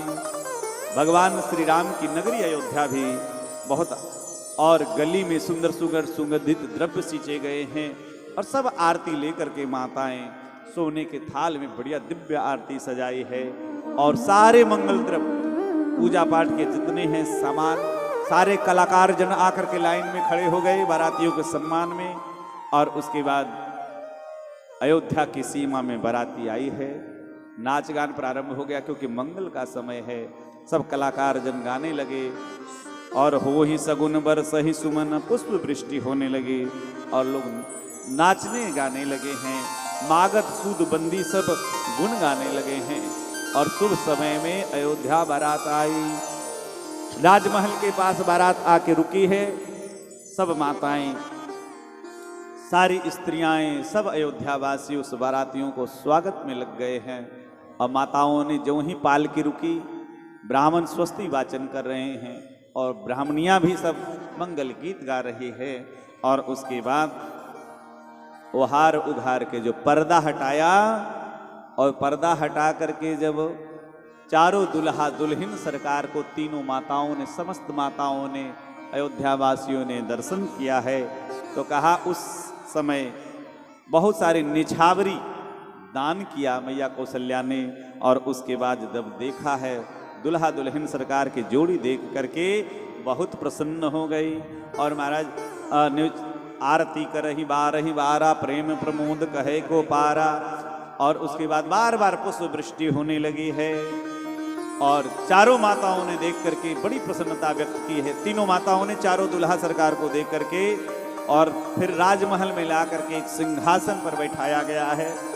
और उसके बाद सिंहासन पर बैठाने के बाद पूजा कराया गया, और उसके बाद फिर वहाँ भी दान दिया गया। और जो लोकाचार है, देवताओं की पूजा, पितरों की पूजा, जितने लौकिक वैदिक दोनों रीति के साथ, फिर तो सब लोग भारी भीड़ हो गई। भूसुर भीड़ देखी सब रानी, ब्राह्मणों का भी समुदाय आ गया।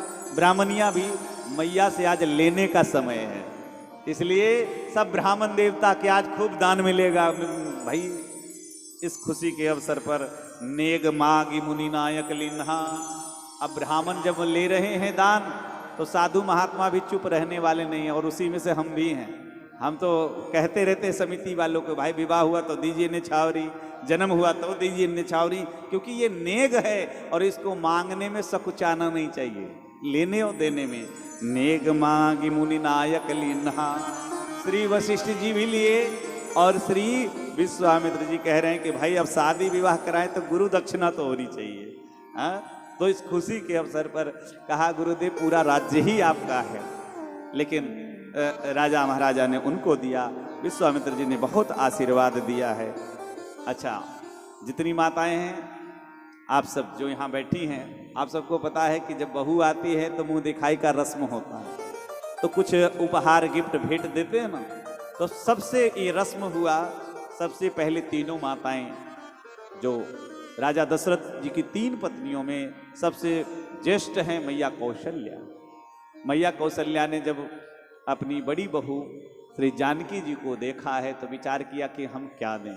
और जितनी माताएं बैठी हैं ये कथा जरूर सुनकर के हृदय में आत्मसात करिए। विचार किया कि क्या दें, तो मैया प्रसन्नता में विचार करने लगी कि चीज वो दो, भेंट जो अपने को बहुत अच्छा लगे, और ये तो खुशी का अवसर है। तो मैया ने विचार किया कि मेरे जीवन का सबसे बढ़िया, सबसे पसंदीदा क्या है, तो विचार किया प्रभु राम से बढ़कर के मेरे जीवन में कोई पसंद नहीं, प्रभु राम। इसलिए दूसरी बात अपने पुत्र राम के हाथ को पकड़ करके और श्री जानकी जी को सौंप दिया। मतलब क्या हुआ? इसका मतलब एक सास और बहू के रिश्ते को यहां मजबूती प्रदान की।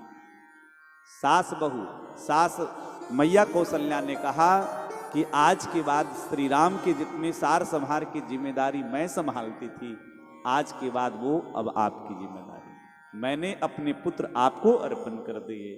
और विचार करिए, सास बहू में इसी बात का तो झगड़ा होता है घर घर में, है? और सास बहू में झगड़ा हो तो भैया बीच में पिसने वाला बेटा होता है। अगर माँ का पक्ष ले तो पत्नी नाराज, और पत्नी का पक्ष ले तो माँ का नाराज। बेटा क्या करेगा? सास पता चल गया फोन से कि घर में झगड़ा हुआ दोनों में, दिन भर वो घर ही नहीं आएगा जब तक सब शांत न हो जाए। क्या करे?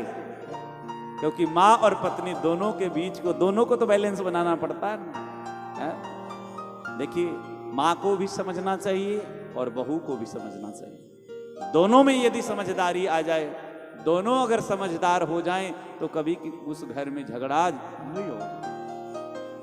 माँ के जीवन में बहुत अरमान होते हैं अपने संतान से, तो बहू को तो चाहिए कि तुम 2 दिन की आई हो, ऐसा मंत्र, ऐसा घूटी पिला दी हो कि सब पति तुम्हारे ही माने। अरे कुछ, इसीलिए सास और ससुर गुरु सेवा करो, समर्पण कर दिया। तो यही समर्पण का भाव रखिए। और सबसे ज्यादा प्रसन्न कौन है? मैया कैकेयी राम से बहुत प्रेम करती है। मैया कैकेयी ने क्या किया?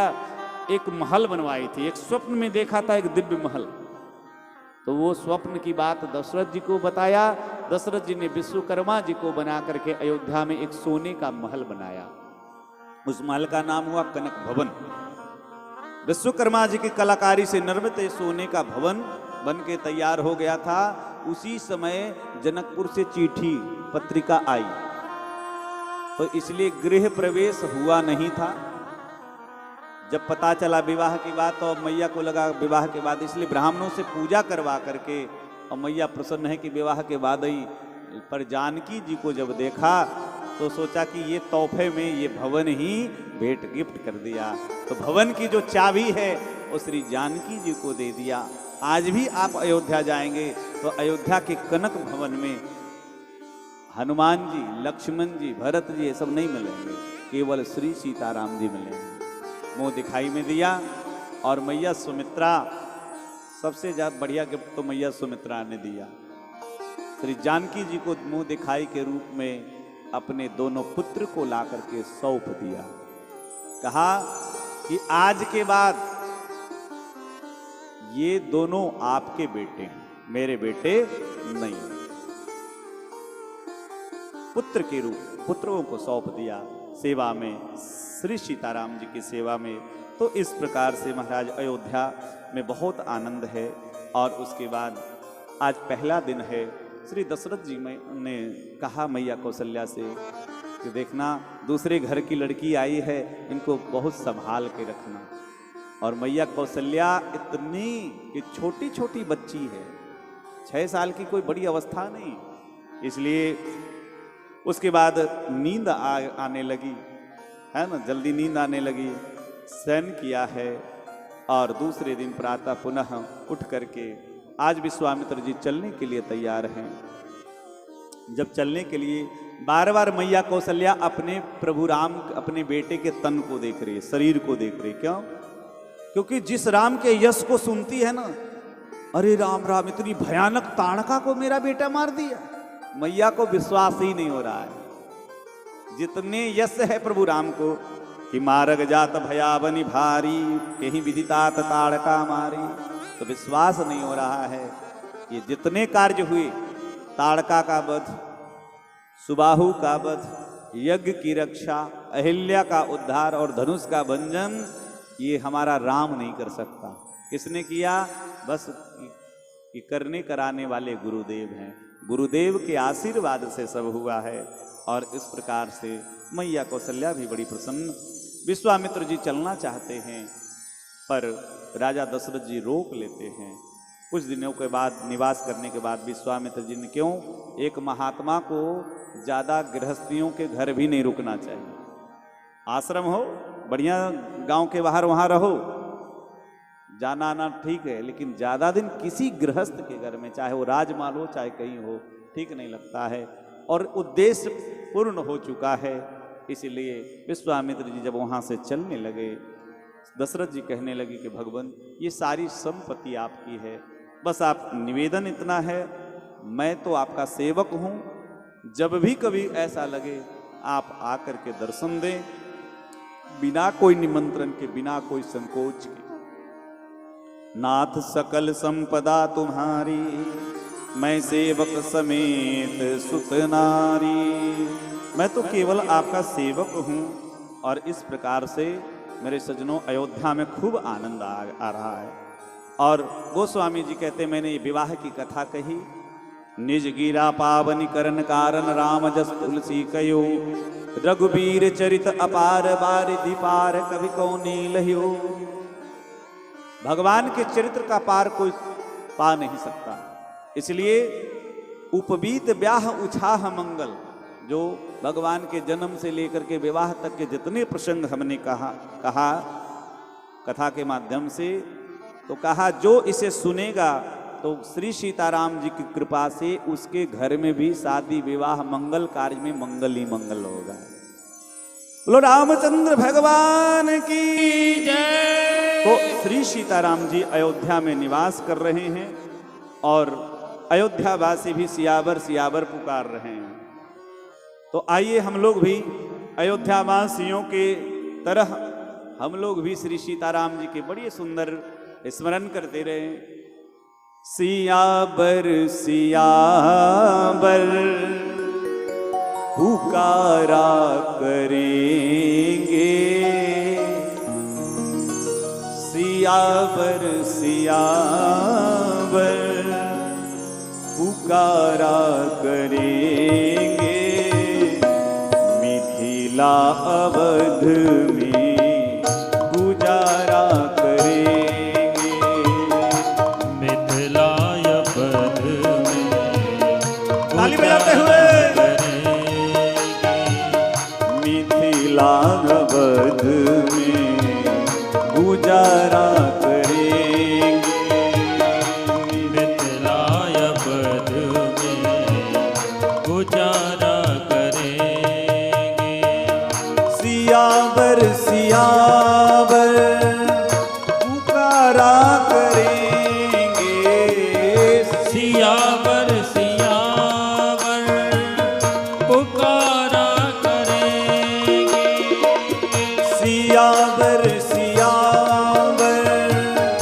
पुकारा करेंगे, सियावर सियावर पुकारा करेंगे, मिथिला अवध में गुजारा करेंगे, मिथिला अवध में गुजारा करेंगे, सियावर सियावर पुकारा करेंगे, मिथिला अवध में गुजारा करेंगे।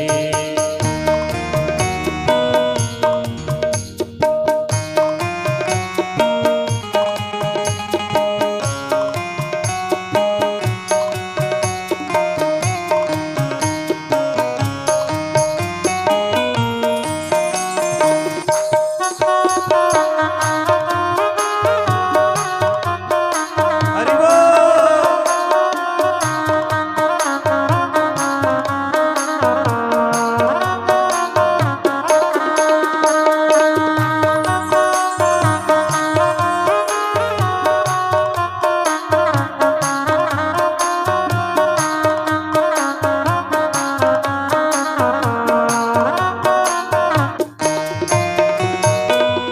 कभी जा बसेंगे सरजू के तट पर, कभी जा बसेंगे सरयू के तट पर, कभी जा बसेंगे सरजू के तट पर, कभी जा बसेंगे सरयू के तट पर, कभी बास कमला किनारा करेंगे, कभी बास कमला गुजारा करेंगे, सियावर सियावर पुकारा करेंगे, मिथिला अवध में गुजारा करेंगे।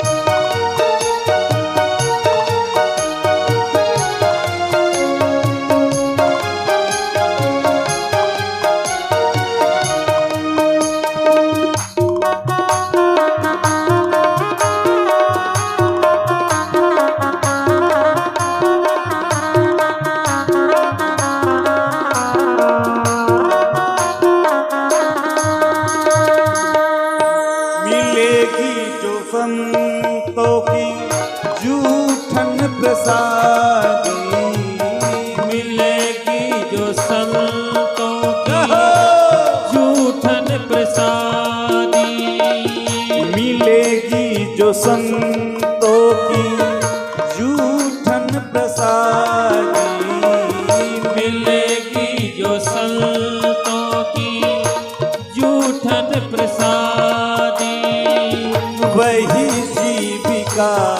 का सहारा करेंगे, वही जीविका का सहारा करेंगे। सियावर सियावर पुकारा करेंगे, सियावर सियावर पुकारा करेंगे, मिथिला अवध में गुजारा करेंगे, मिथिला अवध में गुजारा करेंगे, मिथिला अवध में गुजारा करेंगे, मिथिला अवध में गुजारा करेंगे। बोलो अवध मिथिला धाम की जय। अब गोस्वामी जी इस कथा को तुरंत लंबा खींचते हैं। अयोध्या में श्री सीताराम जी विराजमान हो गए, सब सुख शांति चल रहे। अब एक दिन लगभग भगवान श्री सीताराम जी 12 वर्ष की अवस्था में राम जी की शादी भई और 12 वर्ष और बीत गए। राम जी की अवस्था कितनी हो गई? 24 साल। और आप जानते कि 24 साल में तो लगभग सब समझदार हो जाते हैं। तो राम जी हो गए 24 साल के और उनसे 6 वर्ष की छोटी श्री जानकी जी, तो कितनी हो गई? 18 हो गई ना। 18 और 24, भगवान श्री राम 24 वर्ष के हो चुके हैं। गोस्वामी जी यहां से अयोध्या कांड की कथा प्रारंभ करते हैं। लेकिन अयोध्या कांड की कथा जब प्रारंभ करते हैं तो उसमें एक बड़ा सुंदर दोहा का वर्णन करते कि श्री गुरु चरण सरोज रज निजमन मुकुर सुधारी वर्णौ रघुवर विमल जसु जोदायक फल चारि। गुरुदेव की कृपा से सब ठीक ठाक हो जीवन में, इसलिए अयोध्या कांड की कथा। क्योंकि भगवान श्री राम को राम बनने की जो यात्रा है, असली राम तो अब शुरू हो रहे हैं। इसलिए एक दिन सभा में विराजमान है। संयोग से दशरथ जी अपने हाथ में एक दर्पण लिए हुए, और जब अपने चेहरे को देखा तो मुकुट टेढ़ा था, थोड़ा उसको सीधा किया और महाराज कान के बगल का बाल सफेद दिखाई पड़ा। समझ गए कि बुढ़ापे की घंटी बज गई है। अब आज के समय में भी ये बात कहूं तो ठीक नहीं लगेगा, क्योंकि आजकल तो 12-12, 14-14 साल के बच्चे के भी बाल पकने लगे हैं। तो इसलिए एक समय सब सहित समाजा, राजसभा रघुराज विराजा, विचार किया और मानो ये राज सिंहासन भी कह रहा है। मुकुट टेढ़े का मतलब क्या है? मानो कि अब जिम्मेदारी, चतुर्थावस्था जब आ जाए व्यक्ति को तो अपनी सारी जिम्मेदारी बाल बच्चों को सौंप देनी चाहिए, है कि नहीं? बुढ़ापे की अवस्था में सब जिम्मेदारी। कई लोग तो ऐसे हैं कि मरते दम तक चाबी जो है ना कमर में से छूटना नहीं है।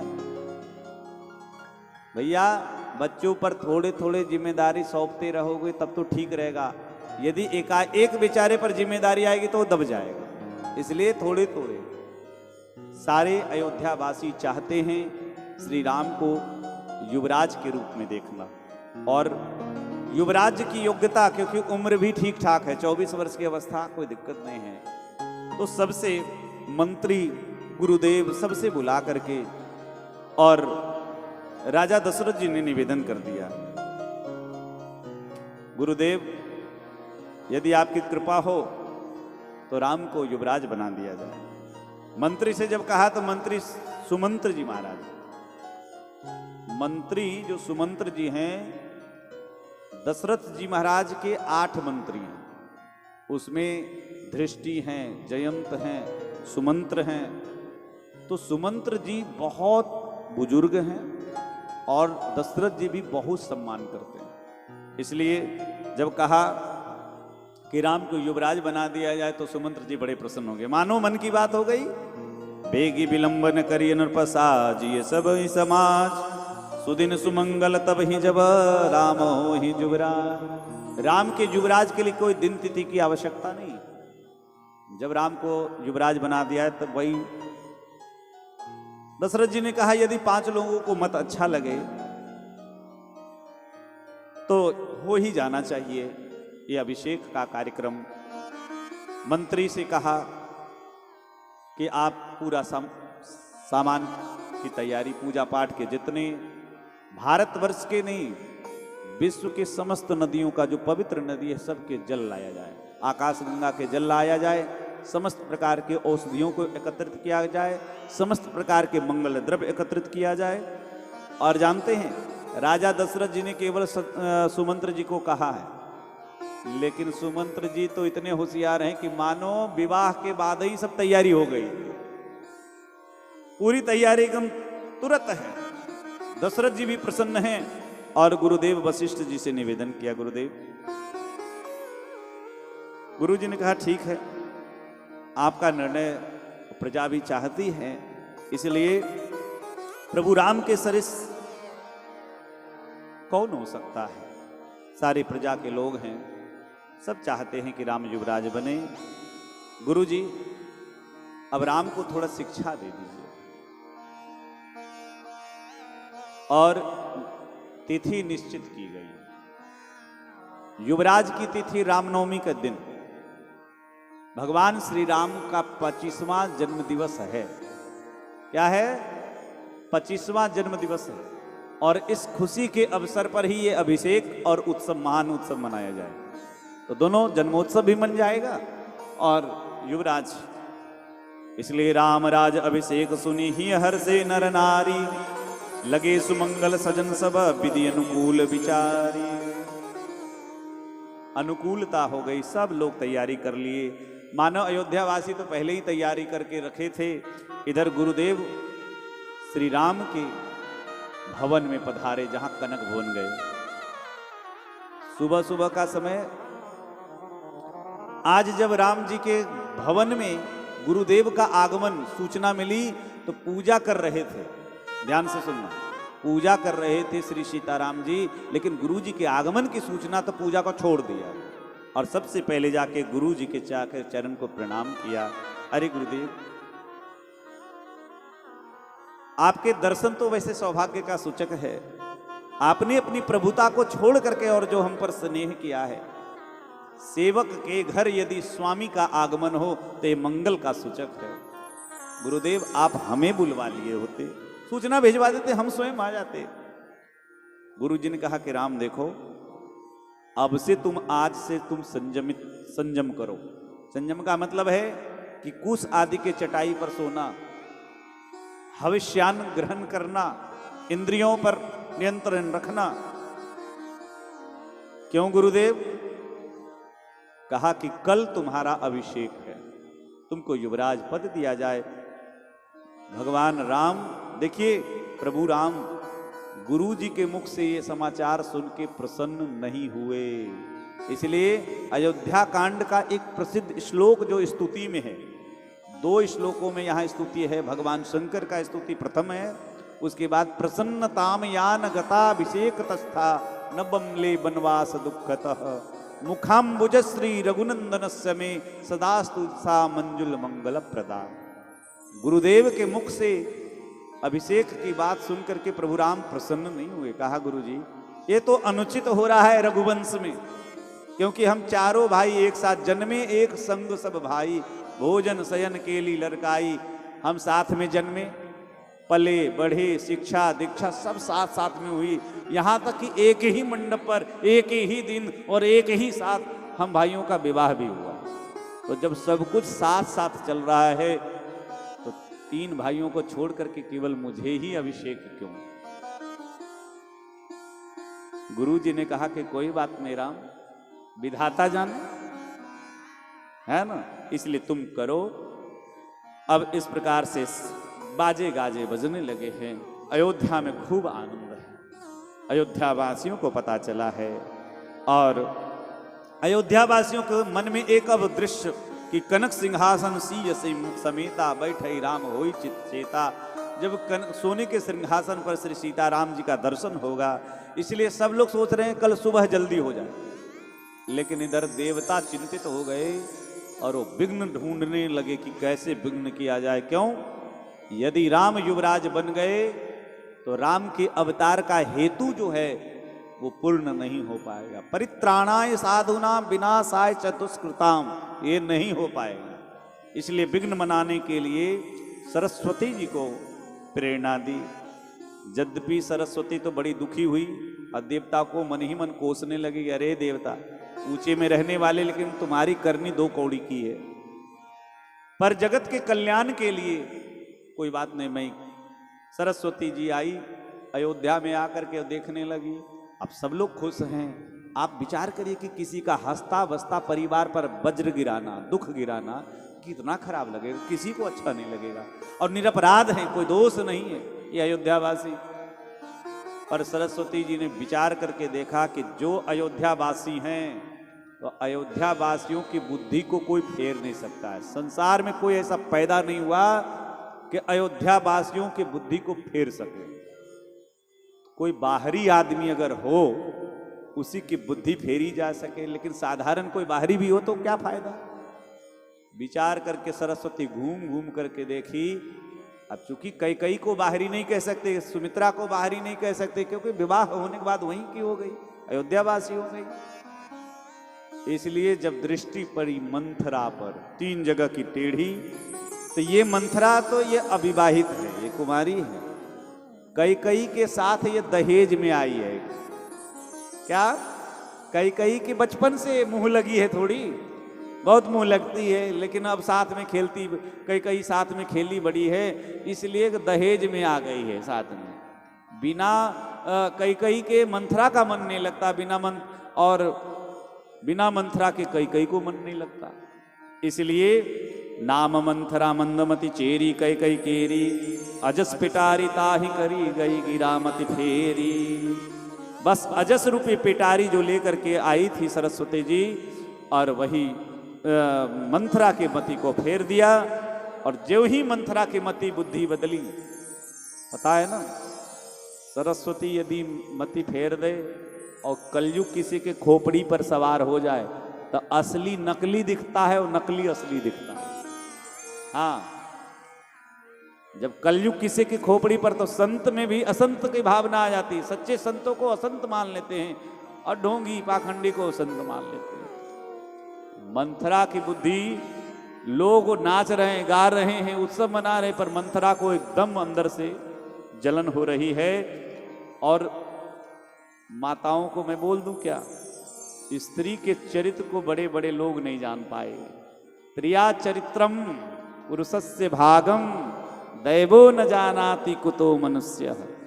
राजा भर्तृहरि, जिनकी कथा आपने सुनी, पत्नी के बेवफाई से ही वो महात्मा बने, जोगी बन गए। अब कथा बड़ी लंबी है, इसीलिए स्त्री के चरित्र को जान पाना बहुत मुश्किल है। और प्रकृति ने स्त्रियों को कुछ गुण दिए हैं, है ना।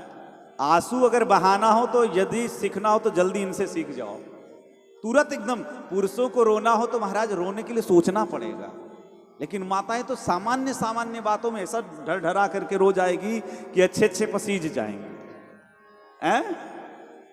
इसीलिए आई मुंह फुला करके और जोर जोर से सांस लेकर के रोने लगी। उतरु न देई न लेई सासु, नारी चरित करी धारई आंसू। क्या बात है? क्यों? अयोध्या में सब कुशल तो है। कहा कि हाँ, अयोध्या में तो सब तो कुशल नहीं है, कौशल्या के छोड़ करके अयोध्या में किसी का कुशल नहीं है। क्या बात है? कहा कि आपको तो पता नहीं है, खाना पीना और पलंग को तोड़ना, बस यही बात है। कहां क्या हो रहा है वो आपको पता नहीं। आप तो कहते हैं हमारे पति हमारे बस में है। सारी स्त्रियां चाहती हैं कि पति हमारे मुट्ठी में रहें। तो आप तो सुनाते थे कि महाराज मेरे मुट्ठी में, यही मुट्ठी में क्या हुआ, कुछ बताओगी भी? कहा कि पूत विदेश न सोच तुम्हारे, जानती हूं बस नाह तुम्हारे। तुम्हारे साथ षड्यंत्र हो रहा है, तू मेरी सहेली हो इसलिए मैं बता रही हूं।